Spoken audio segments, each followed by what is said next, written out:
नमस्कार दोस्तों, आप जुड़ चुके वॉइस ऑफ एमपी से और मैं हूं अब्दुल अली ईरानी। रजिस्ट्री दर को लेकर अभी हाल ही में जिला स्तरीय मूल्यांकन समिति की बैठक जिला कलेक्टर मयंक अग्रवाल की अध्यक्षता में संपन्न हुई है, जिसमें रजिस्ट्री दर को लेकर निर्धारण किया गया है। शहरी क्षेत्र में अधिकतम 10% और ग्रामीण क्षेत्रों के लिए 20% की रजिस्ट्री दर तय की गई है। मेरे साथ मौजूद है रियल इस्टेट और प्रॉपर्टी ब्रोकर्स एसोसिएशन के अध्यक्ष श्री राजेश जी जैन साहब। आइए इनसे बात करते हैं इन सारे मामलों को लेकर उनका क्या कहना है। श्री राजेश जी, स्वागत है राजेश जी आपका। धन्यवाद साहब, बहुत बहुत धन्यवाद, आपने इस मुद्दे को उठाया अब्दुल भाई। मेरा तो यही कहना है कि पिछली साल जो गाइडलाइन तय हुई थी, पिछली बार थे रजिस्ट्रार डंडूतिया जी यहाँ पे, तो वो पूरा विवादित करके गए शहर को गाइडलाइन के मामले में। उन्होंने बताया क्या, हमने दावे आपत्तियाँ लगाई, उसके बाद ये हमसे कहा गया था कि भाई कि ये हम सुधार कर देंगे, और सुधार कुछ भी नहीं हुआ उसमें। हमने जो दावे आपत्ति लगाई थी पिछले बार जब वो भोपाल से सैंक्शन होकर आई, तो वो जो चाह रहे थे वही हुआ। पूरे शहर को ख़राब, उनकी शिकायतें भी हुई, बाद में वो खुद विवादित रहे और यहाँ से उनका ट्रांसफ़र हुआ। आम आदमी में, आम जन में उनका विरोध बहुत ज़्यादा हो गया था शहर में, क्योंकि उनका जो कार्यशैली थी बहुत गलत थी। और उसके बाद ये गाइडलाइन के मामले में उन्होंने निमेश का भट्ठा बिठा के चले गए। बंगले एरिया में आपको जानकारी हो तो आप देखिए, उसमें पिछले साल की जो गाइडलाइन के पहले जो गाइडलाइन है, बंगले एरिया और भी जो स्कीम है बंगले एरिया से लगी हुई शासकीय नगर पालिका की जो स्कीमें हैं, उसमें क्या रोड की अलग गाइडलाइन रहती थी, अंदर की अलग गाइडलाइन रहती थी। हर बंगलों में या हर जगह ऐसा ही है, पूरे नीमच में ऐसा ही था वर्षों से। डंडूतिया जी ने क्या किया कि बंगला नंबर 8 है जैसे, या कोई भी XYZ बंगला नंबर है, तो उसको पूरा एक मान लिया 90। अब आप देखो बहुत से बंगलों में पूरे बंगले की एक गाइडलाइन है, चाहे बंगला वीरबार रोड पे हो कि उसके पीछे वाले रोड पे हो या रिसाला मस्जिद वाले रोड पे हो, तो बंगला नंबर से कर दी गाइडलाइन। जैसे एक प्लाट नंबर रहता है ना, मकान नंबर 1, तो उसकी पूरी एक कर दी। अब बंगले जब बड़े हैं, बंगले कट चुके हैं, उसमें प्लाट कट चुके हैं, मेन रोड के अलग दुकानें बनी हुई, अंदर रेजिडेंशियल एरिया है, तो वो सब जगह वाइफरकेशन था, अलग अलग था। उन्होंने सारा एक कर दिया बंगले एरिया। तो राजेश जी, अपन क्या चाह रहे हैं रियल इस्टेट के नाम मापदंड से और नीमच की जनता की दृष्टिगत रखते हुए किस तरह से अपन? हम तो यही चाह रहे हैं कि जो पिछली बार हम लोगों ने आपत्तियां लगाई थी, या उसके बाद आम जन ने और भी आपत्तियां लगाई थी, बंगले एरिया वालों ने या शहर वासियों ने, कॉलोनी वालों ने, तो सबसे पहले तो वो पुरानी आपत्तियां भी निकाल के देखी जाए, उनका निराकरण किया जाए। नए आपत्तियां तो लोग सब लगा ही रहे हैं, हम लोग भी लगा रहे हैं, और आम बंगले वासियों को भी लगाना चाहिए, ताकि अपने खुद को जागरूक भी रहना पड़ेगा आदमी को, तब जाके ये समस्या या विरोध आप नहीं करेंगे तो कैसे काम होगा। और फिर ये है कि इस बार ये हम बात करेंगे कि साहब कलेक्टर साहब से ही बात करेंगे कि जो आप दावे आपत्ति का व्यवस्थित निराकरण हो, और जो निराकरण करके भेजें तो वही यहाँ से जो करके सही भेजें, ताकि क्या कि वो वहाँ का उसका हल हो क्या आवे। यहाँ से हल करके या जो दावे आपत्ति लगते हैं उसका व्यवस्थित प्रारूप बना के भोपाल नहीं भेजते हैं, या अपने मन मर्जी मनमानी करते हैं, जैसे डंडोतिया जी करके गए नीमच में। तो अभी यही शासन से, कलेक्टर साहब से निवेदन करेंगे कि वो खुद इस व्यक्तिगत इसमें इंटरेस्ट लेवे इस काम में, मतलब उन्होंने वो ले भी रहे हैं इसमें। अभी जो मीटिंग थी उसमें नीलेश जी पाटीदार गए थे, दिलीप भैया अपने जो है भोपाल थे उस दिन, तो उनकी जगह नीलेश जी पाटीदार गए थे, वो भी हमसे मिलके गए थे, हमने भी सारी समस्या बताई थी, वो खुद भी समझते हैं इन सब बारे में। उन्होंने भी वहाँ मीटिंग में ये बात उठाई थी, तो कलेक्टर साहब ने कहा कि पूरा DR को भी आदेशित किया कि भाई पूरा इसको समझ को व्यवस्थित इस बार कोई गलत नहीं हो जावे, तो बंगलेरियों में जो विसंगति वो भी दूर की जावे। तो हमको लगता है इस बार जो है कोई समस्या का सर्व संबंधी से विधिवत और वैधानिक हल निकलेगा। सर, ये जो अभी इन लोगों ने जो दर रजिस्ट्री की दर निर्धारित की है, ग्रामीण क्षेत्रों में अधिकतम 20% या जो प्रस्ताव लाए हैं शहरी क्षेत्रों के लिए 10%, इसे लेकर आप क्या कहना चाहें? मेरा तो यही कहना साहब कि पूर्ववत पहले ही गाइडलाइन इतने बढ़ चुकी नीमच में कि अभी 3-4 साल नहीं भी बढ़ाए गाइडलाइन, वो ही रखें तो भी चल सकता है। पिछली बार बहुत साल पहले यहाँ एक सक्सेना जी थे रजिस्ट्रार साहब, वो भी ये शहर की ऐसी तैसी करके गए थे यहाँ पे गाइडलाइन के संबंध में, तब भी शहर का वो उनके जाने के बाद 4-5 साल मद्दी रही। वो प्रॉपर्टी में आप देखो कोरोना के बाद कुछ बाजार चला था, उसके बाद वापस बैठ गया। अभी पिछले साल भर से बाजार बैठा हुआ है, इस समय वैसे ही रजिस्ट्रियाँ नहीं हो रही है। आप टारगेट भी आप देखना मार्च में अभी क्या वो स्थिति रहेगी, वो सबके सामने रहेगी, आंकड़े सबके सामने रहते हैं।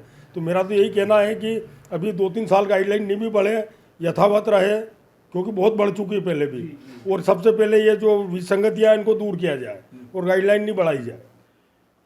मान लो कि ये जो प्रस्ताव लाए हैं, तो भी आपकी ओर से आप किन लोकेशन पे किस तरह की दर होनी चाहिए, ये आप थोड़ा सा बताएंगे। एक तो ये बंगले एरिया या उसके आसपास की जो कॉलोनियाँ हैं मेन रोड की, और जब पहले किसी ज़माने में या साल 2 साल पहले तक भी मेन रोड का 50 फीट का नियम था, कहीं 20 फीट का नियम था। मतलब आपका प्लाट मान लो 100 फीट रोड पे है ना साहब, तो पूरा 100 फीट कमर्शियल तो होता नहीं है। तो पिछली बार वो 50 फीट था और 50 फीट के बाद आवासीय में इसका गिनता था। या टेवर मार्ग पे था स्कीम नंबर 1 में 20 फीट कमर्शियल गिनते थे लक्ष्मी भवन वाले एरिया में, तो उसको इन्होंने पूरा 80 फीट कमर्शियल मान लिया।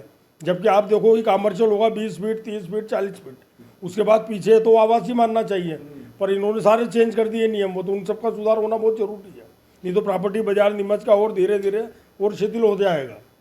प्रॉपर्टी बाजार शिथिल होगा तो निश्चित रूप से कहीं ना कहीं सरकार के रेवेन्यू पर भी इसका असर पड़ेगा। साहब आम आदमी की खरीद से ही बाहर हो जाएगा और सरकार को तो रेवेन्यू का लॉस होगा ही।